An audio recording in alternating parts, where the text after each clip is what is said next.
This is a lecture from OpenTuition. Hello. We're going to be looking at a question released by the ACCA for the AAA exam. This was the specimen exam released for September-December, and in particular the case study question about a cruise line, and the question was called Crux. If you want to, then spend a bit of time having a look at the question itself before you listen to this debrief. What I'm going to be doing when I debrief this, though, is doing it in the ACCA software.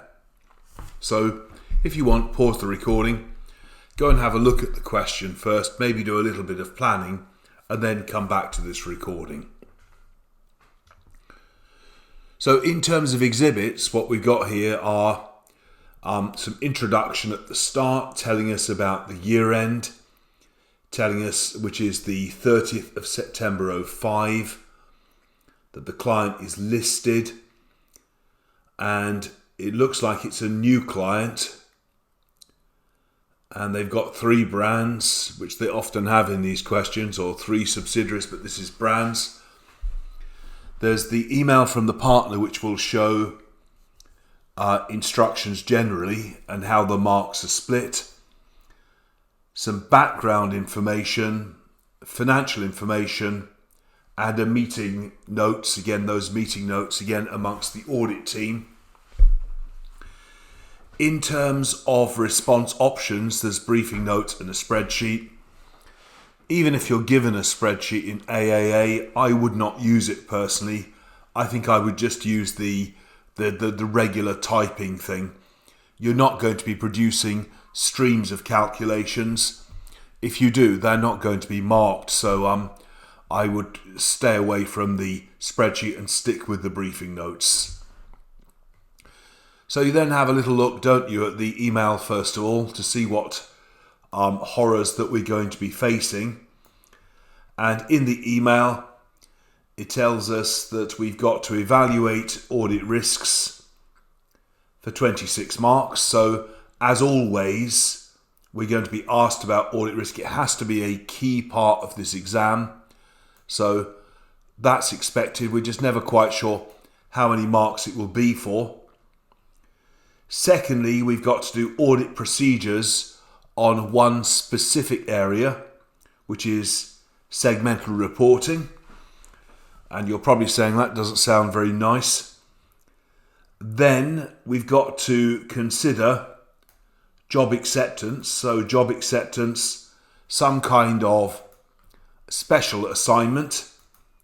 That's already a problem, isn't it? Because we know this group is listed. So if the numbers feed through to the financial statements, this is a public interest entity. So we probably won't be doing those, but we'll see. And finally, we've got to explain the use of audit data analytics. So you can't really call this just Excel because it's far more sophisticated, isn't it? But it's making far more use of the IT to analyse data and make the job for us much more efficient. In terms of those requirements, it's probably better to do them in order, I think. Even the audit data analytics probably might be easier to explain once you've understood exactly what the background is in terms of the company and the group. So I'm now just having a glance at the exhibits, see how long they are. Background information. So let's see how much of this we've got to absorb. And just at the moment, I'm just absorbing the subheadings really. So background information, there are 3 brands, so 3 parts to this cruise line. I suppose they operate different types of cruise. Yes, there we are. Sunseeker, and they go to the beach. Very nice. Explorer, they go to cities and go on tours. That might be a bit boring, but perhaps we'd enjoy it. And Pioneer, they go to those fabulous places like Antarctica. So there we are. We've got a feeling about the group. Then we can see that for each of the companies, we're told a little bit about how they've changed in the year. So Sunseeker has been having some upgrade and maintenance. Explorer has been buying lots of new ships. And it does sound like there's something going on down there with related parties. So capitalisation of new ships could be an audit risk, couldn't it? Related parties is certainly. And then they keep on about these loans. And remember, when you see a loan to construct an asset, that's capitalisation of interest. So, as always in this exam, you must be able to do the accounting standards in order to sit the audit exam. Because audit is just doing the accounting standards again, plus a few other bells and whistles. Pioneer Cruises, they go to the Antarctic. Oh look, there's a license, so there's probably something in there, isn't there, about intangibles. So just having a very quick read through first. Again, probably if 100 minutes, if you've got 100 minutes for this question, give or take, 20 is just, you're barely writing much because you're just trying to get a feeling about how stuff fits together. So that's background information. Selected information next. Okay, so we've got revenue. We've got some information about revenue and profit, assets, and then within that we're told that within intangibles, so there's a couple of specific assets like intangibles and so on. We've got a note that tells us a little bit more information about the revenue. So a little bit more information about the revenue. We've then got a note more about revenue. Let's see what else there is here. Oh, we've got a split of the revenue. Total revenue 764 and 670. Yep, that's the same as the total at the top.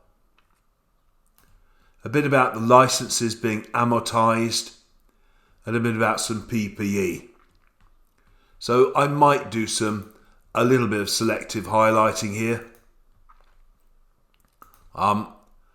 My equipment is playing up a bit, but anyway, we can see it's revenue, licenses and PPE. That's all there is in there, I think. Yep. Then we've got some meeting notes. Let's have a look at these, see what happened at the meeting. Hopefully it wasn't a long meeting. Recent developments. Oh dear. The licenses have been cancelled. So we know that's all about impairment. They've had a cyber security attack, which could have completely ruined all the accounting information. Plus everyone will be suing us senseless. The next bit is about the later requirement, isn't it? They want us to do an extra report. So they're asking us for an extra service. So that's more to do with that later requirement, the ethical-ish one. And then they're saying they quite like using audit data analytics. Well, that's not so bad either, is it? Because that will relate to the later requirement. But I've just spent a bit of time there getting a feeling about what's there. So initially, we're thinking about audit risks.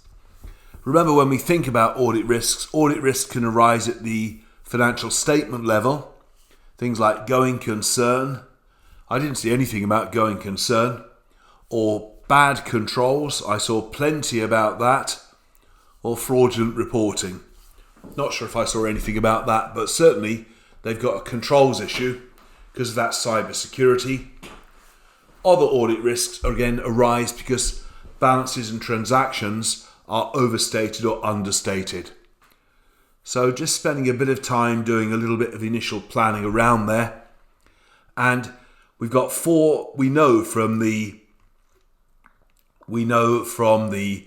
requirement, as always, there are 4 professional marks. We need to make sure that we get those as we work our way through. So I'm going to set myself up initially So it's all going to be on this document, isn't it? By saying briefing notes,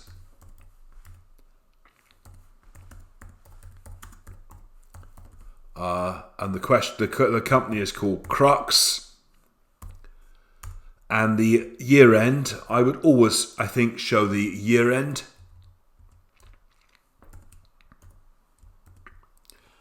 And the year end is the 30th of September X5. Good. That's probably now got me my first mark for just putting the title in the first place, just setting it up professionally.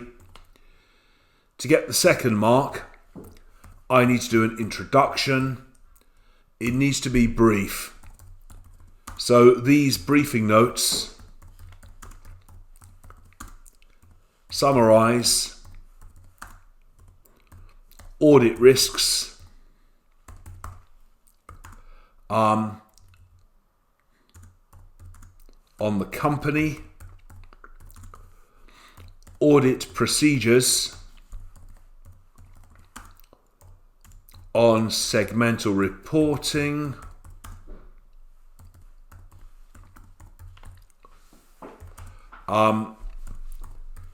considerations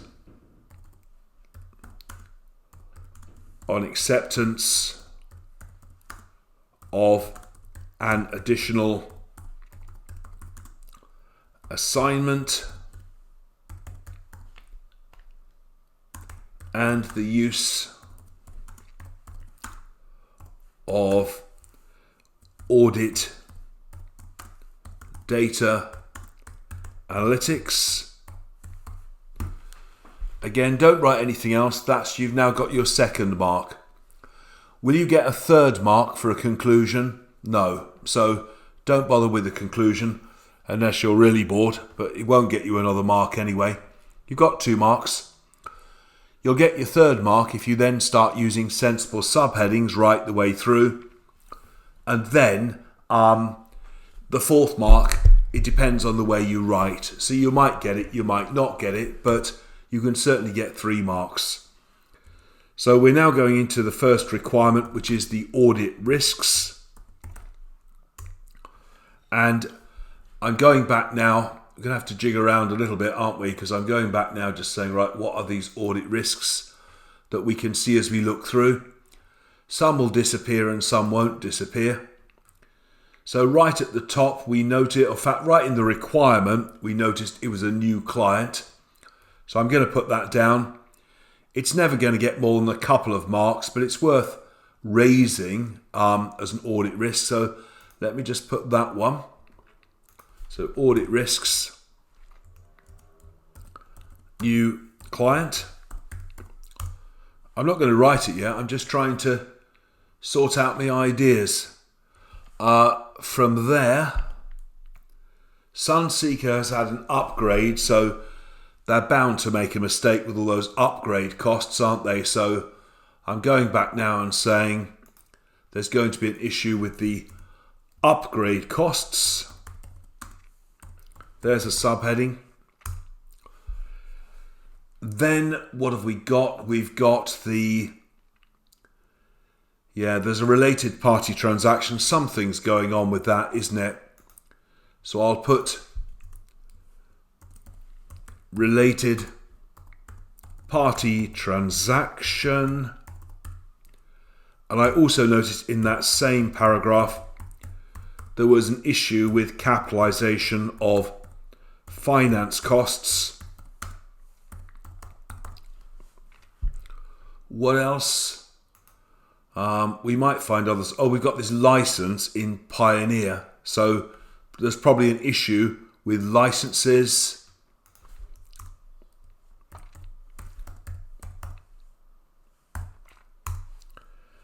Back we go to the words. I've looked at the first exhibit, the second exhibit. What have we got? So selected information. Well, you've got revenue and profit, so it's always worth doing a little bit of numbers there to see if there's anything we can say. Because looking at movement on the margin, looking at movement on revenue, always generates easy risks in every question, no exception. So revenue. I'll also do something with operating profit margin.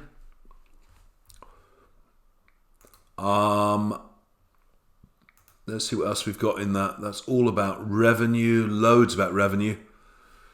Because they keep going on about segmental, there's bound to be something that we can complain about in the segmental reporting. So I'll mention that. I just lost my X. Anything else on that document? License we've already mentioned. So back on here. If there's any of these that aren't risk related, you can always delete them. Segmental reporting. Then on the, what else have we got? Last document, we've got the license, cyber security, and the rest is about the other requirements, isn't it? So the other one I've got is cyber security. Cyber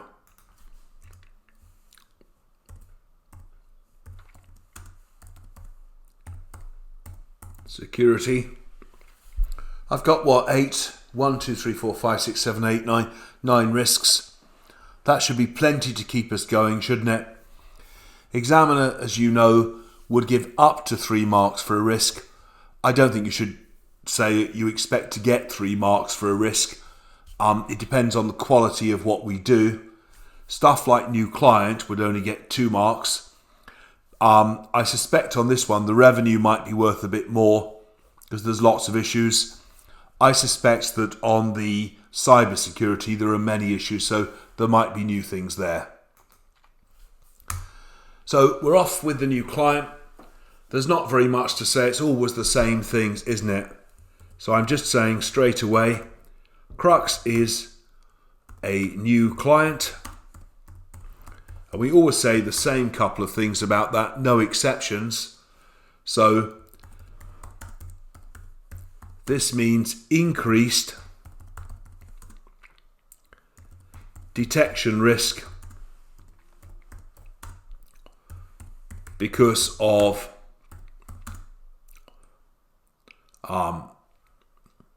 lack of experience with the client. Just look at my sentence length.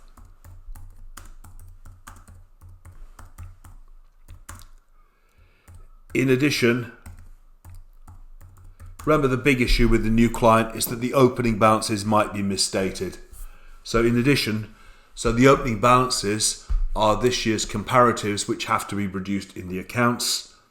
There is a risk of misstatement of the opening balances. That's it. And I'm mentally saying, well, assume that each point I'm making is half a mark. That's where I start from. There's perhaps about 1.5 marks there. Might be more. I'd have thought it was probably about 1.5 marks. Right, back to the upgrade costs. Let's have a look at those. So the upgrade costs, all the information was here. The costs were 75. We know the standard risk, don't we?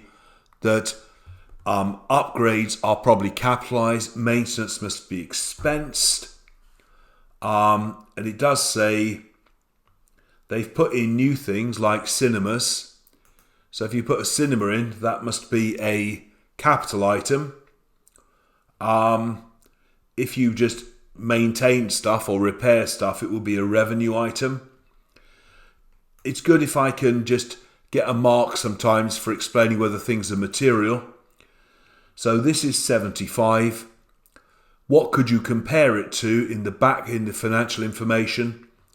I could compare it to assets or profit. I think I'd go for assets actually, because there's quite a lot of upgrades in there properly. So I'd probably say it's X% of assets. And then with assets, I'd say if it's more than 1%, it's material. If it had been profit, I'd have said it's material if it's more than 5%. So 75 over 1800, I think if you do the calculation, is 4% of assets. So let's pop back here. Let's pop back here to my briefing notes. We're going to say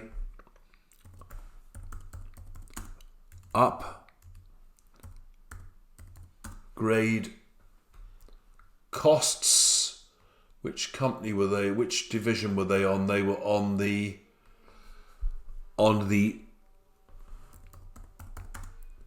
Sunseeker.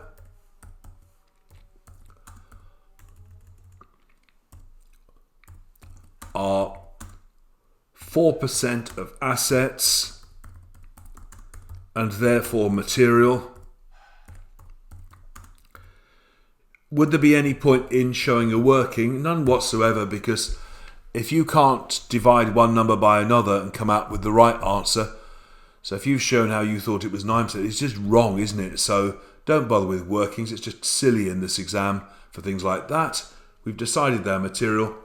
We understand the issue, isn't it? Risk that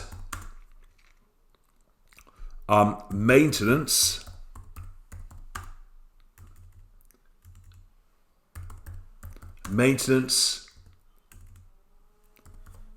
expenses are capitalized in error. Remember, capitalized means put into the balance sheet, leading to overstatement of PPE or assets and of profits. We can put PBT, can't we? PBT, profit before tax. If the sentence misstatement, overstatement or understatement isn't there, it'll just be ignored. So you can't not write that every time. So you must write it every time. I suppose as well, there's a risk that capital items are expensed. Or let's just say, showing that we've used the scenario, e.g. cinemas are expensed in error, leading to understatement of PPE and of PBT. Beautiful. You've summarised. I think there are other things you could pick out of there, but that's as far as I'd get, because as I know, I'm under great time pressure in the exam, so we don't want to go on about it forever. We noticed, going back to the scenario, there's this potential related party transaction because Max Draco is the chairman of, what is he? So Max or she, Max is the chairman of both groups. There's a family interest with the son. Yep. So there's a risk that that's a related party transaction and that it's not disclosed. So you need to bring in your knowledge of IES 24. The only thing you don't need to quote is the standard number. I know that being a director of two companies on its own may not necessarily imply related parties. I'm quite aware of that. But you're just trying to indicate that there may be a related party transaction that needs disclosure. So I'm getting straight into there, bringing in from the point from the scenario.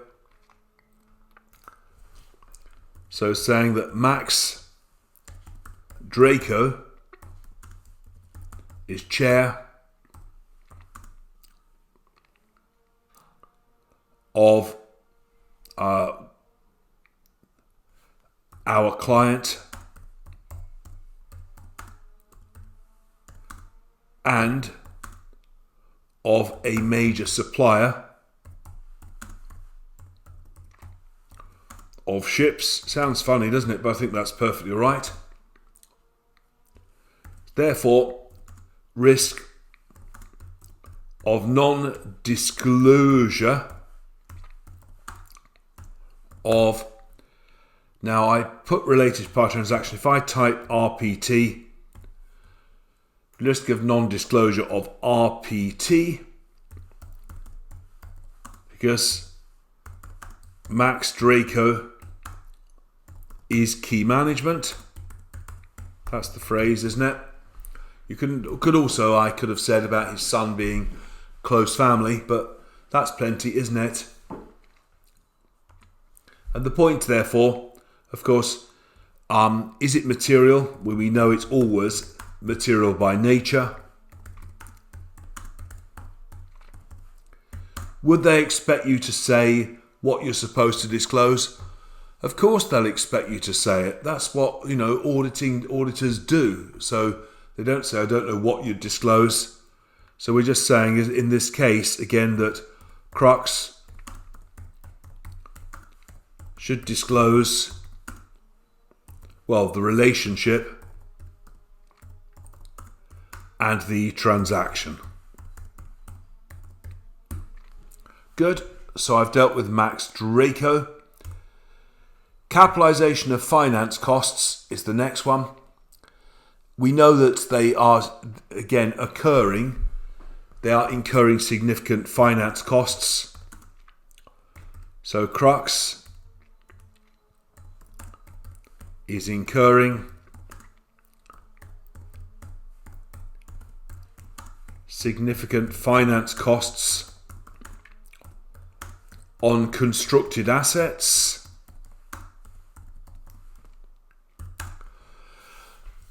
A very good candidate would then work out what the finance costs are and work comparing to profits to show their material.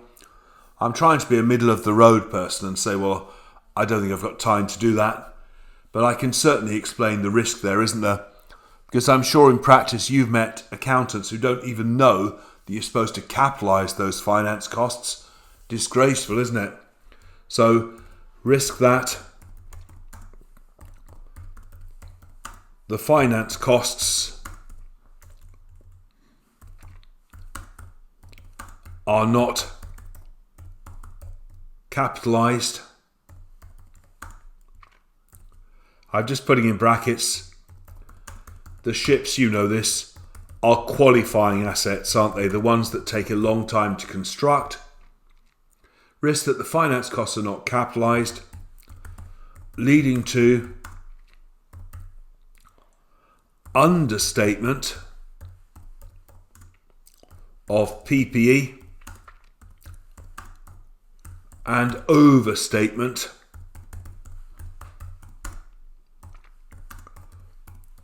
of interest expense.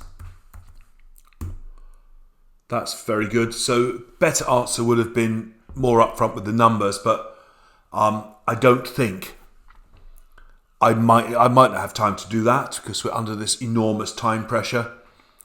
So let's see what else we had. We had then the license. We know that the licenses are required. This is for Pioneer, that they're intangible. We know the value of the license. So I could easily compare those to assets. We know that the licenses are amortized. That's somewhere down there, wasn't it? And we also know on the other exhibit that unfortunately some have been suspended, and it's possible therefore that they're impaired. They might even be permanently impaired. So that's dreadful, isn't it? Okay. Which company that was the Explorer bit, wasn't it? So Explorer is dependent on the use of purchased licenses. So we can first of all say, risk of overstatement of intangibles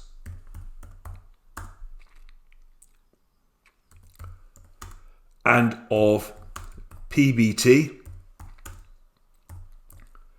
if there's a number of things, aren't there? So what you could do is something like this. Just say, number one, if useful lives, because they're amortized, are incorrectly assessed.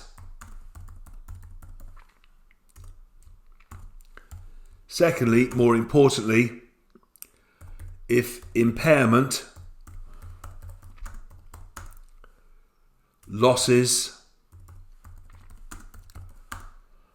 are not recognized following the withdrawal of licenses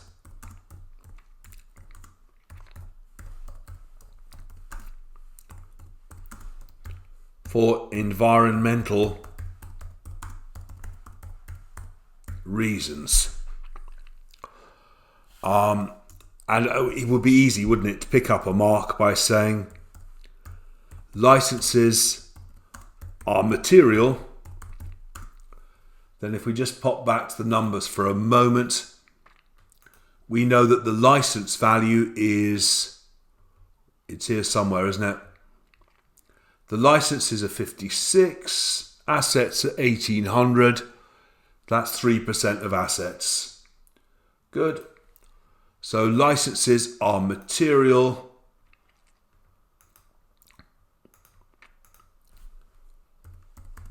because they are 3% of assets. As I said before, there's no point in doing a working. Next out the box is revenue. And there are a number of issues that we noticed about revenue when we did our initial planning at the start. We noticed from here that first of all, it's gone up, so you can always say there's a risk of overstatement. Secondly, customers pay in advance. In advance, therefore, you shouldn't obviously recognise the deposit in the profit and loss until they're actually cruising. I think you could probably also say that they should actually recognise the revenue over the period of the cruise, so not at the start of the cruise, because some cruises last for a long time, don't they?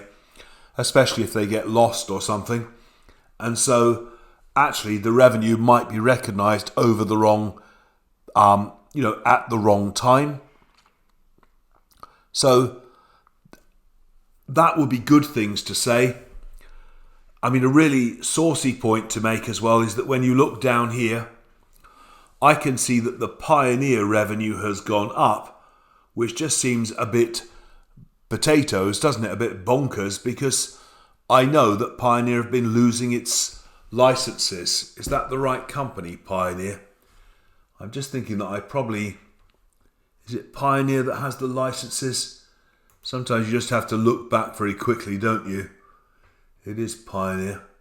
In fact, I might have actually said it was the other company by mistake. Let's pop back to these briefing notes. It's Pioneer.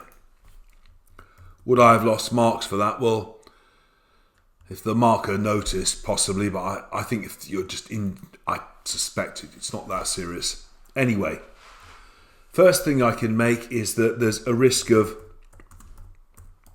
overstatement because revenue has increased by, and then just do the maths. So all I'm doing for the maths there is dividing this year over last year, 764 over 670. 764 over 670 is an increase, I think, of 14%. So revenue has, because it's increased, so just by increasing,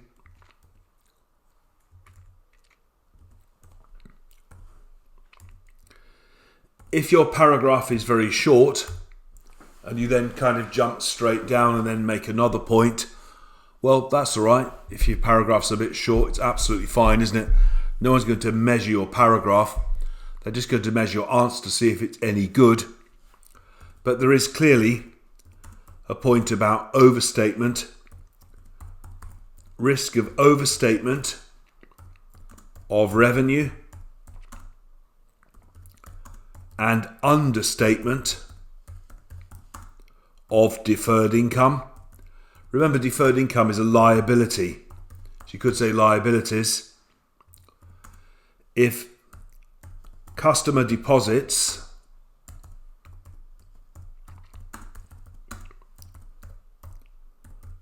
are recognised in the P&L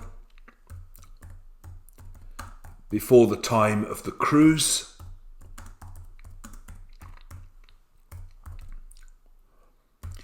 as I say, we could, I think, have said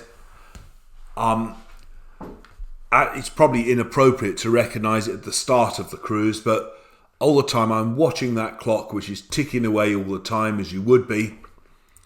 So I'm also just going to make the point just to say there's a specific risk of the overstatement of revenue of, let me get the name of the division, of Pioneer,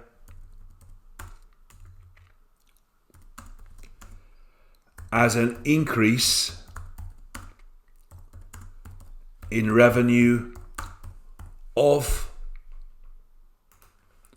let's just have a quick look at these numbers back here. The Pioneer revenue, here it is by operating segment, 264 over 192. Wow, that's about 38%.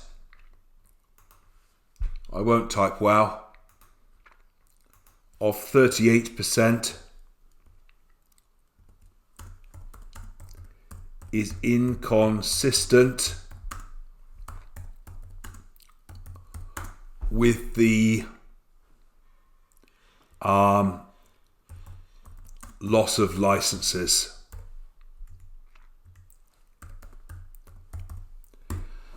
The major problems that people suffer in this exam in this question are partly doing business risk instead of audit risk, in which case you're going to get no marks at all. And also setting out audit procedures for all these things, which also will score no marks at all. There, I've done a couple of points on revenue. You know, the worst possible position is that they're worth half each, but a number of those are worth, significantly more. I look at that last one as a minimum, it's worth a mark, that very last sentence. How many do we need to pass this part of the question? 13. Operating profit margin, what's coming next? Worth calculating. Again, no workings, please, no need. So when you look at the financial information, just compare the operating profit with the revenue. And I think the op profit margin has increased from 15 to 19%.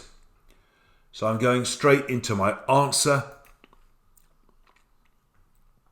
and saying, there we are, I could put OPM in brackets.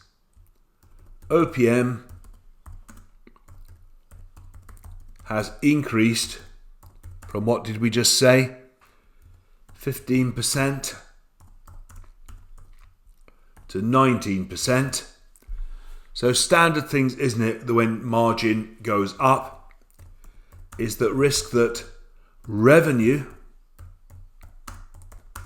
is overstated, or I wouldn't really use a phrase like cost of sales because it's a different kind of thing, isn't it? They're not selling sausages, so I would just say or expenses or operating expenses are understated. Again, subject to time, you could perhaps link it to the fact that perhaps they've got those maintenance costs in the wrong place, but we don't have time, do we? What's next? The segmental reporting. Anything exciting about that? So at this stage, you have to empty your brain on segmental reporting. If you're saying, well, you haven't revised it, well, that's just, I can't help you. It's unforgivable because you must know your SBR standards. You just know the basics. All you need to know about, don't forget we've got some flashcards. You could use those just to revise SBR knowledge if you are a bit ropey.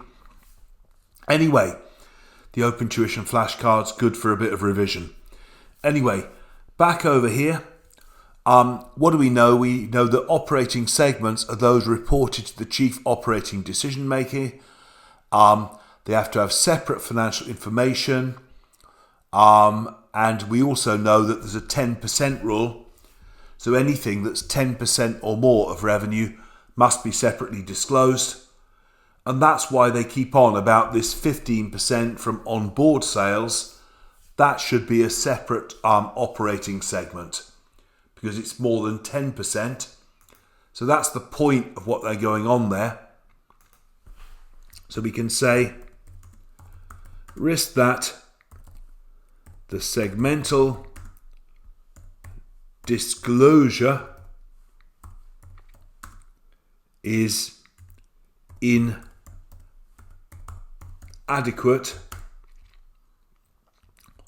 and we're just saying that the client should disclose results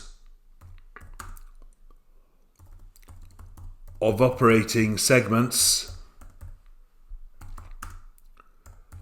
which are, well, it's greater than or equal to, isn't it? 10% or more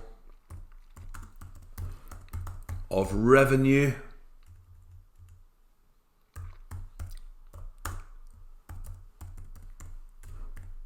therefore on-board sales,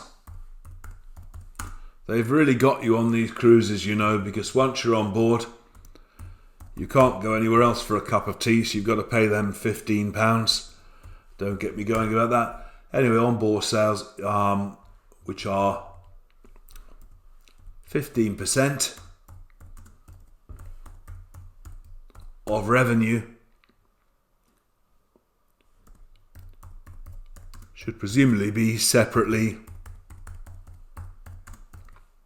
reported. I didn't get the word misstatement in. I think I should have, but that's probably okay. So the last thing that we did in our little plan was to say, well, we'll also think about cyber security. In terms of the cyber security, what have we got? There was an attack. They stole the customer's credit card details. Well, that'll be popular, won't it? They hadn't assessed the cyber security. The thing, of course, is that if someone's been into your ledgers and changed half the numbers, your numbers might be wrong. In addition, of course, the customers and the regulators and everyone else is probably going to sue us. So that's going to be a whole host of problems, isn't it? So this is an example of apart from being things like provisions understated, it's also that actually whole chunks of the financial statements might be wrong because of poor internal controls. So we can say the breach of cyber security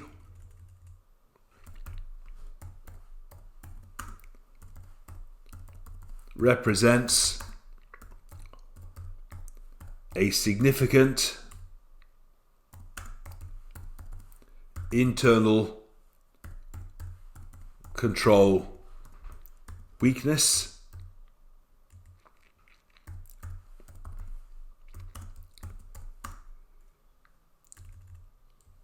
So there is a risk that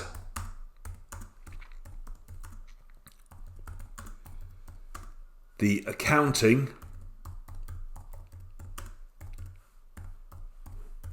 information may have been, what's the word we're looking for? Corrupted, isn't it? Leading to misstatement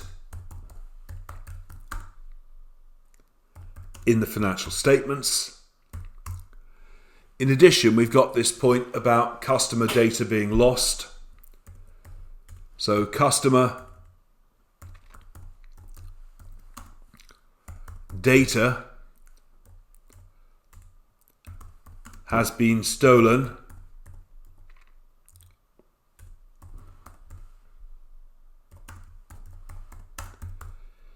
this may result, or this may lead to legal claims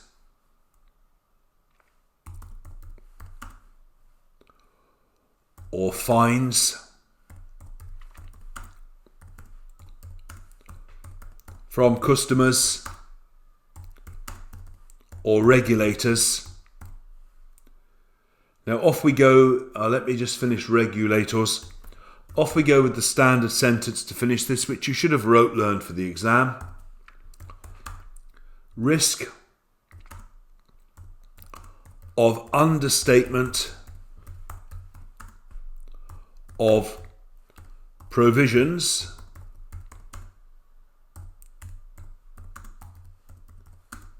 if these claims or fines are probable. In addition, of course, there's also a risk if they're possible. So although it's a bit wordy, I think it's fine. Risk of non-disclosure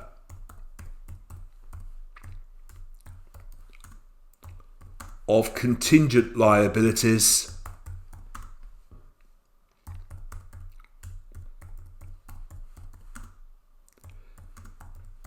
if these claims are possible. Beautiful, quick sense check. There we are, we've done the briefing notes. I've summarised what I can. I'm looking at the clock all the time. We started 40 odd minutes ago. Admittedly, I was a little bit quicker than you would have been on the getting going, but if you're saying, should you now spend some more time? Well, see how time goes. If you've got some more time later, the great thing about this, isn't it, is that you can go back and add some more points in and amplify some points. But I think I'd better get on with the second requirement now. So into the second requirement, let's see what that's going to be. Oh yes, it is, if I can find it, the second requirement.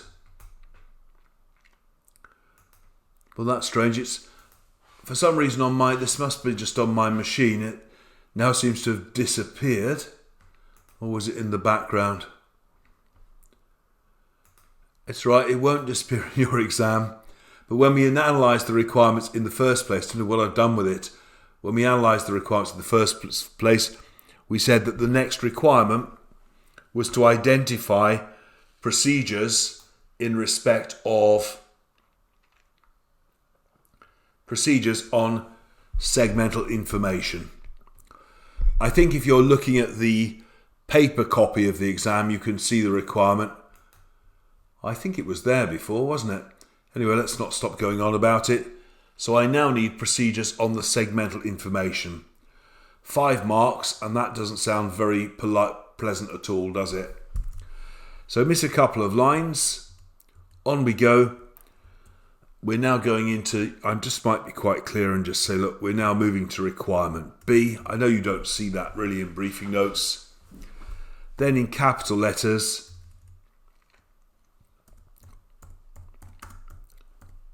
audit procedures on segmental information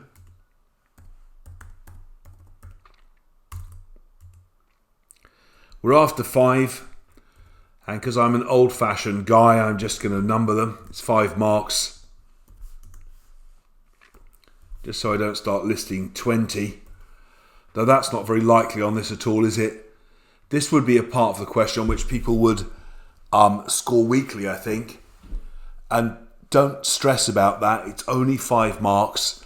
It's far easier to get those earlier marks, isn't it, by talking about things like the audit risk. So let's be calm about it. So your brain is now trying to empty, or fill, I suppose is the correct word. We're looking for audit procedures on this segmental information. What have we got here? The segmental information is that we've got the revenue by operating segments. We've got a little bit of knowledge. The knowledge is that they must be the ones which are analysed by the chief operating decision maker. You must show segments which are 10% of revenue. They're probably the key things that come to mind, aren't they? So what's the mummy and daddy of all audit techniques? Again, what's the best form of audit evidence? It's auditor generated, isn't it? And so if there's an easy-ish point to make, auditor generating evidence is analytical procedures. So we've got to get a mark for indicating that. So number 1, I'm saying perform analytical procedures. Again, e.g. analysis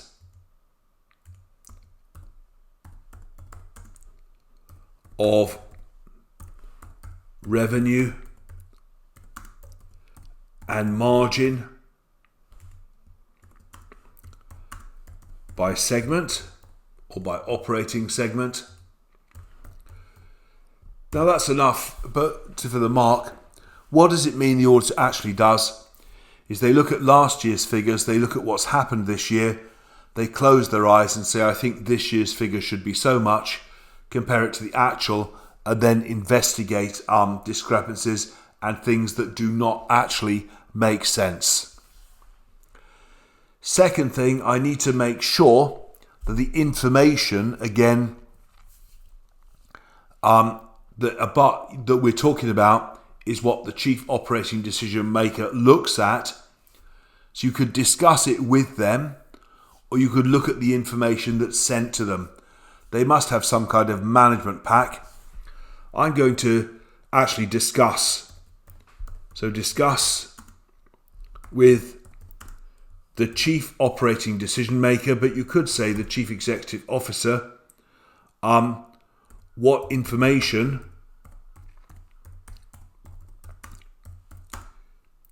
he uses to review performance of the business.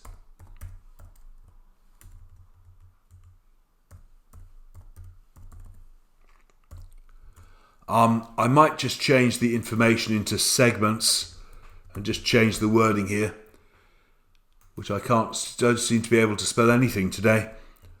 What segments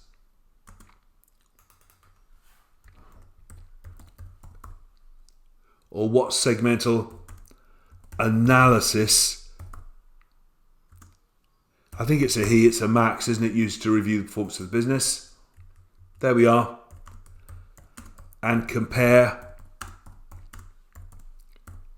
to the segments disclosed.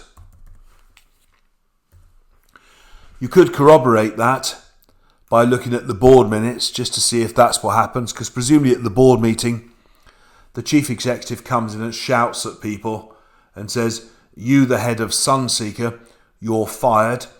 You, the head of Explorer, need to sort this out. So the board minutes would show this as well. So review board minutes to confirm that the segmental analysis disclosed is in line with board discussions. You can see me struggling on this, if you know what I mean, because it's a much harder question, isn't it?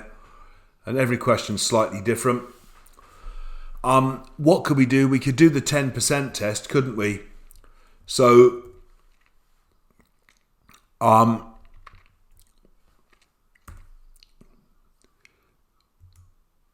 recalculate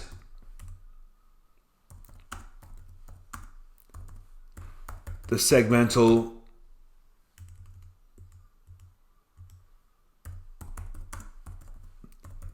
results applying the 10% test to confirm that appropriate segments have been disclosed.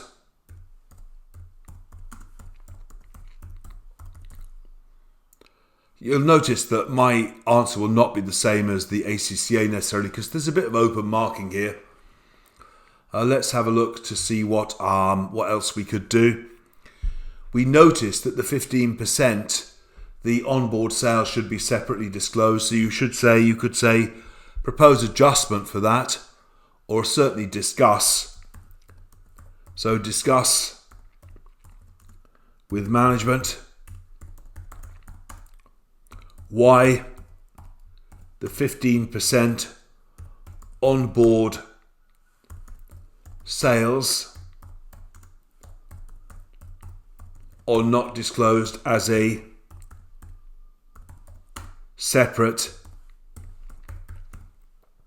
segment. That's a possibility. I'm trying to think what else might actually logically, I know I've got 5 points down, we've probably run out of time.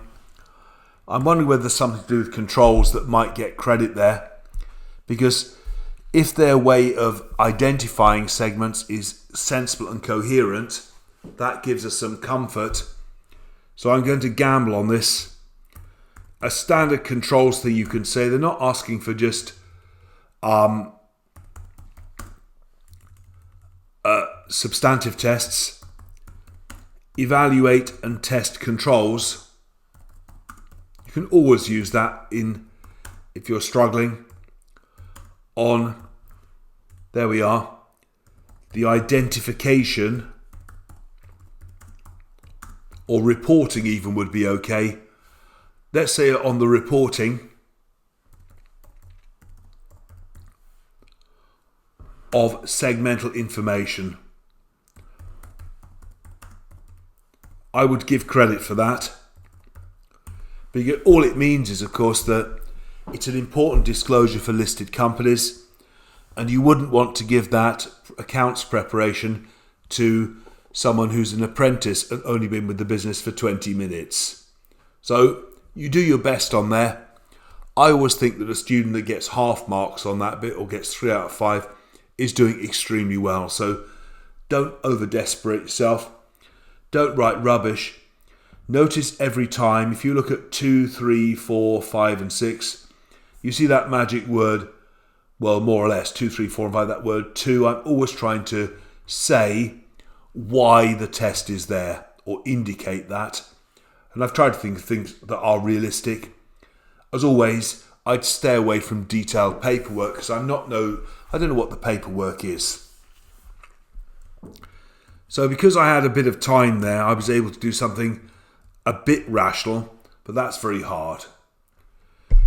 The next requirement, though, is very easy, isn't it? So we mustn't skimp on this. The next requirement, yep, mine have definitely disappeared. But if you're looking at the paper copy or the online paper copy of the exam, matters on whether we should accept the engagement to give advice on social and environmental information.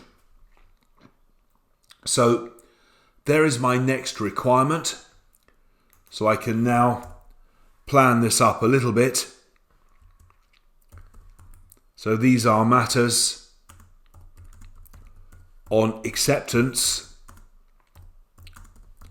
of the assignment, on social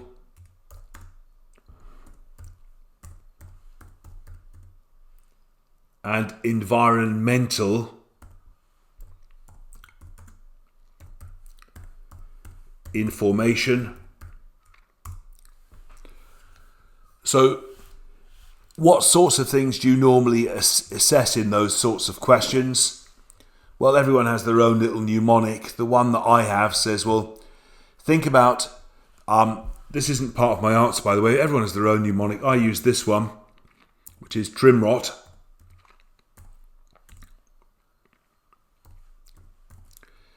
Technical competence. Well, I suppose it's a possibility.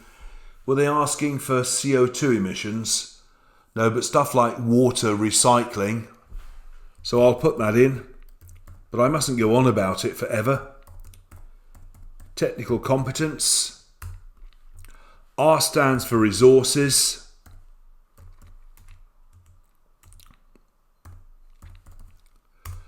I stands for independence.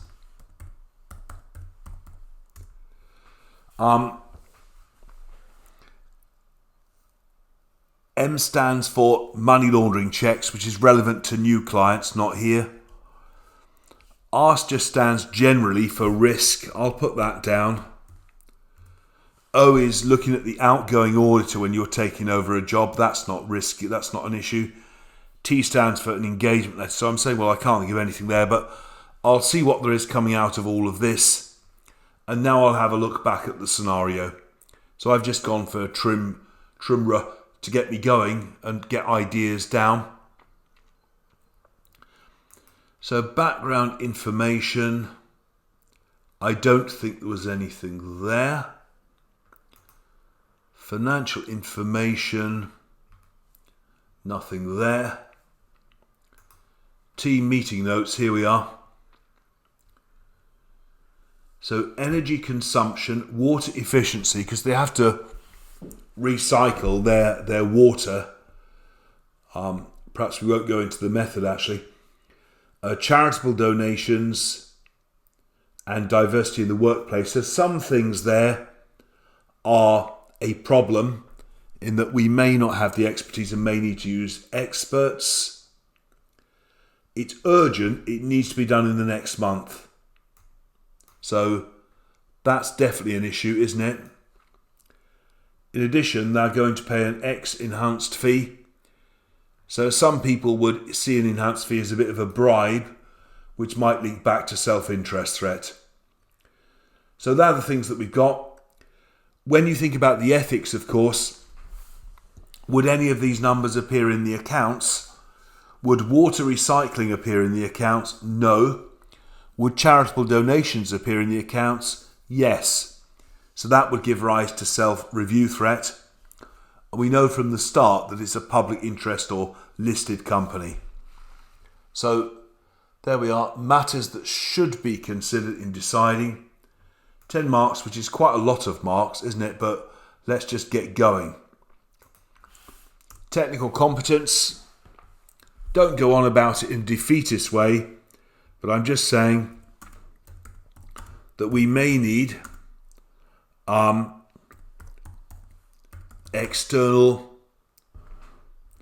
the input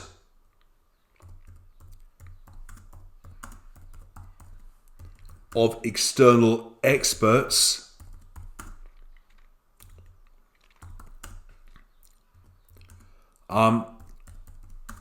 in order to give assurance on specialist data.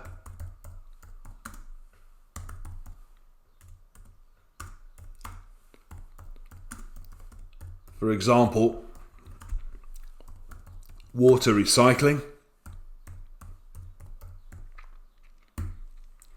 It's a fact, isn't it? That must be a mark. Resources, we've definitely got a point to make there, haven't we?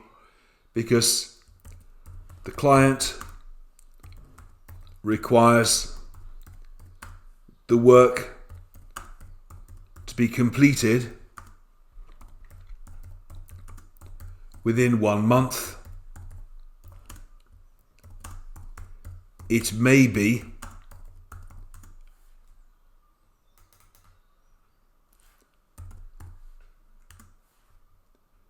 that's supposed to say it, isn't it?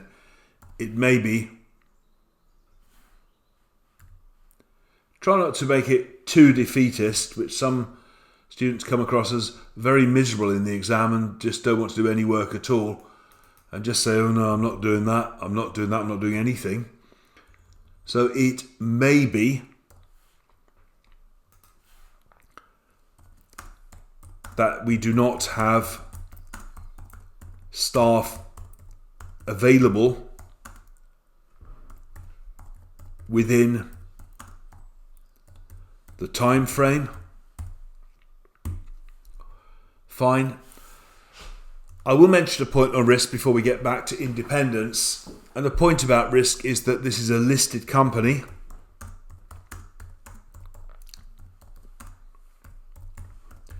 So therefore there is a reputation risk if any of this data turns out to be wrong, and even worse if we miss the errors. So there is a risk of loss of reputation if any of the reported data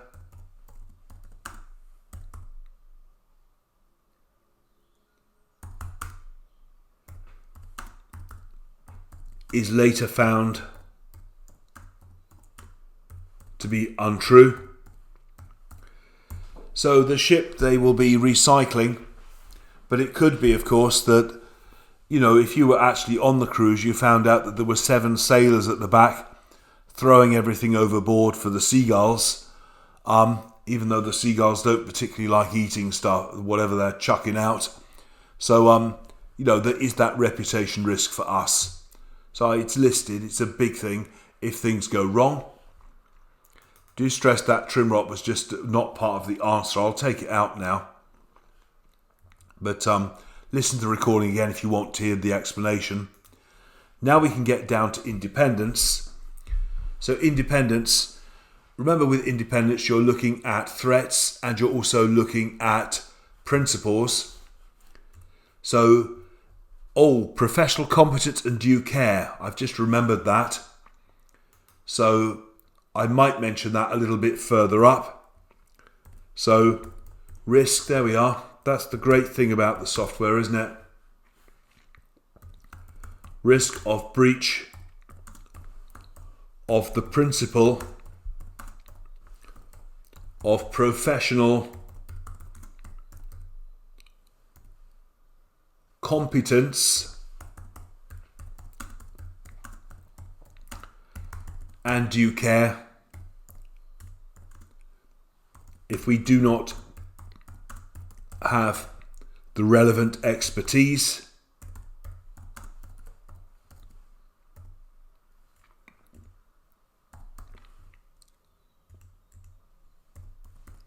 That's good.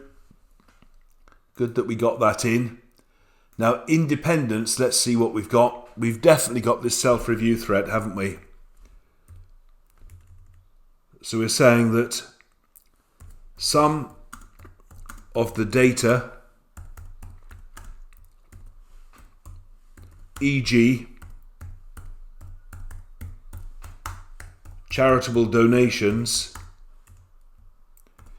you debit expense, credit cash, don't you? So it must affect the accounts. Does affect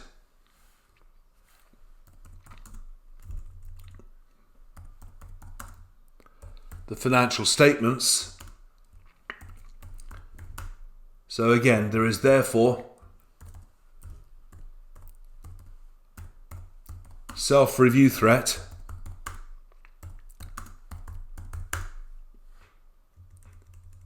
Again, if we do not identify errors in the data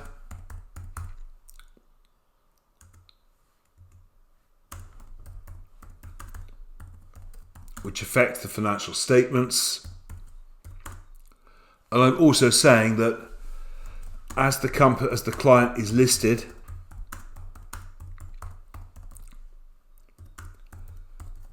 there may not be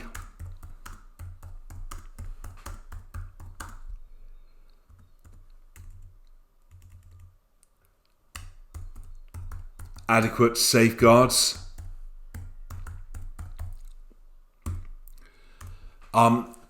If it turns out this stuff is very, very small and isn't going to make much difference, well, you might then say, well, separate teams, but we can all say things like that. The other point, of course, is that if they're producing this environmental report, you're in the world of ISO 720, because if this report is part of the annual report, we're supposed to review that for inconsistencies. So there's a further self-review threat if the data forms part of the annual report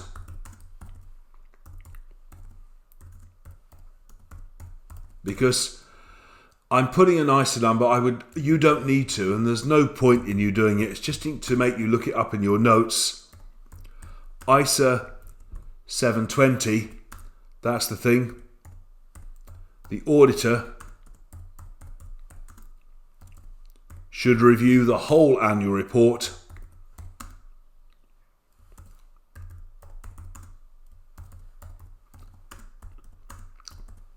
as part of the audit of the financial statements. In addition, we've also noticed that they're offering us an enhanced fee. So the client is offering an enhanced fee for the work.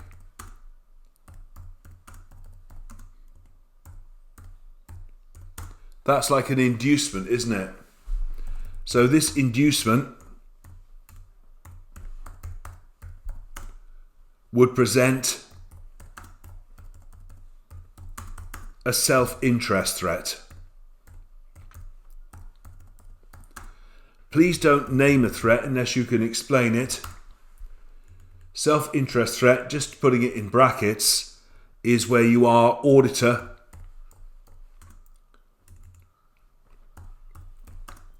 is reluctant to disagree with the client. And although the audit firm has great integrity, the problem is the press and social media, where people will say, oh, they're getting an enhanced fee, it must be a bribe, they're all corrupt. We know how social media works, don't we? And sometimes the press as well. The other issue about independence / objectivity is, I suppose, that we could be seen to take on management responsibilities. There's a danger if the client doesn't take responsibility for all of this work. So I'm just going to make that point as well. This assignment may present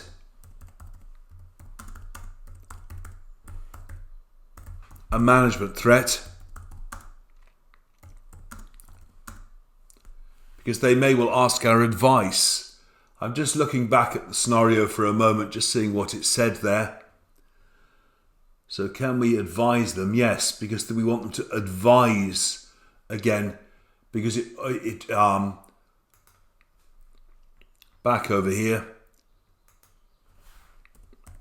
if we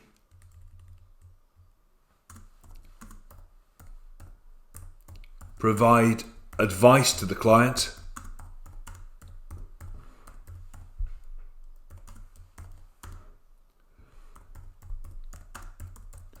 we would have to ensure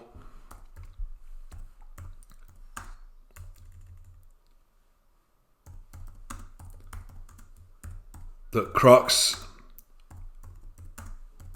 took responsibility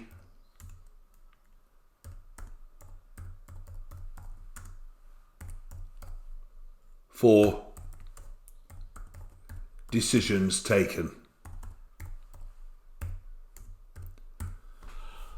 I'm sure there are other things I could have said, but I think I might be running out of time by then. No harm perhaps on this bit, on just reaching your own conclusion, as long as it's not off the wall. So I'm saying, on balance, my decision today is that as this is a listed company,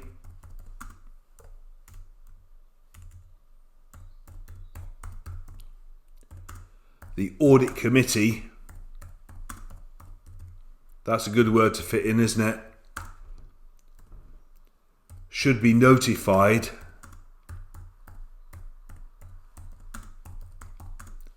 that we cannot accept the engagement.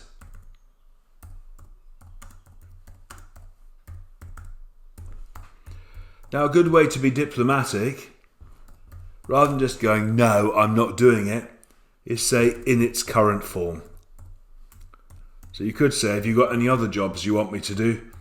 Little jobs I might be able to do for you instead. There we are. There's our 10 marks. Woo-woo. So technical expertise, just look, have we got enough to pass? We need 5 marks there. Technical competence, a mark, possibly 1.5. Recycling, a mark. So resources, a mark. Financial statements, self-review threat, couple of marks there, isn't there? Self-interest threat, management threat, there's plenty, isn't there? You know, if you're getting 8, that's a great mark, isn't it, to write home about. And I've just left a bit of time for the very last requirement. The very last requirement, although mine have disappeared or possibly never appeared. There it is, the partner's email I've been looking for. This is the bit that seemed to disappear before. Anyway, it's back now. The last requirement is use of audit data analytics to beef up the group audit. And I think you're probably aware that ADAs are very, very, very popular with the examiner at the moment. So audit, data, analytics. Prize winner is going to make 5 points. Well, they're not, are they? Because the prize winner is probably going to get about 80%, so they'll make 4. So if you can make 3, the examiner still wants your babies. Picking up some of the things, and then obviously these will apply in other questions you have a go at. One of the big advantages about downloading all the client data into our software and then using it to analyze, well, there's all sorts of things we can do with it. So the first thing is that ADAs, and let's just make sure I put an abbreviation, or we'll be there for months, won't we? So it is possible to undertake 100% testing. So on cruise bookings, instead of picking 40 application forms from people going on the cruise, the system can match them all of the applications to all of the cruise revenue. So it's possible to undertake 100% testing, again, on transactions in some cases. What that will do, it will reduce a type of risk. Do you remember this word? Sampling risk. You won't get sampling risk because you aren't doing a sample, you're doing 100%. Just keep thinking Excel if you're blocking on it. You know how you can draw charts in Excel? Same thing. The trendy word on this is dashboards though. So you can produce a dashboard, in other words, a set of charts which summarize the key things such as key audit risks and so on. So visualization techniques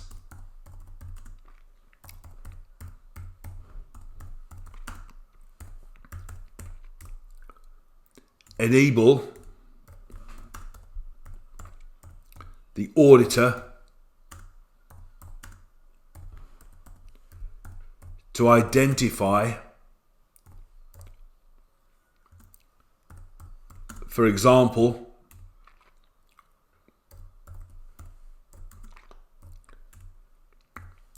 key audit risks. Let me just fit that word in. E.G. dashboards. So just imagine, you've probably seen them, but again, they're just visual summarization of data.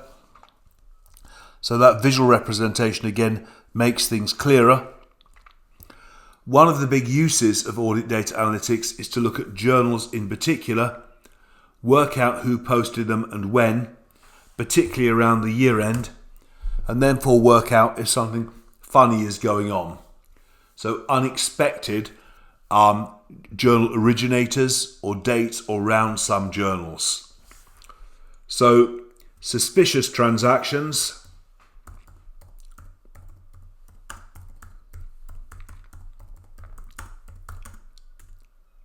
can be identified by an analysis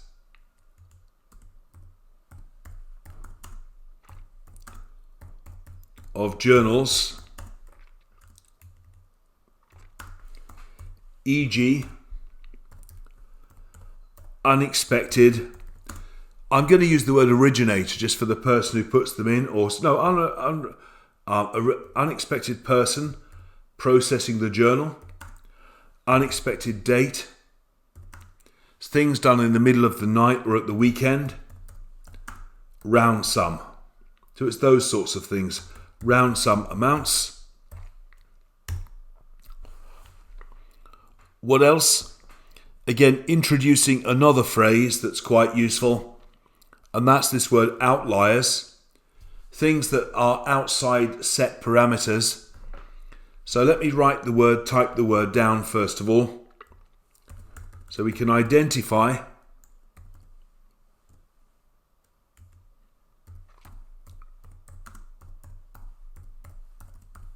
outliers.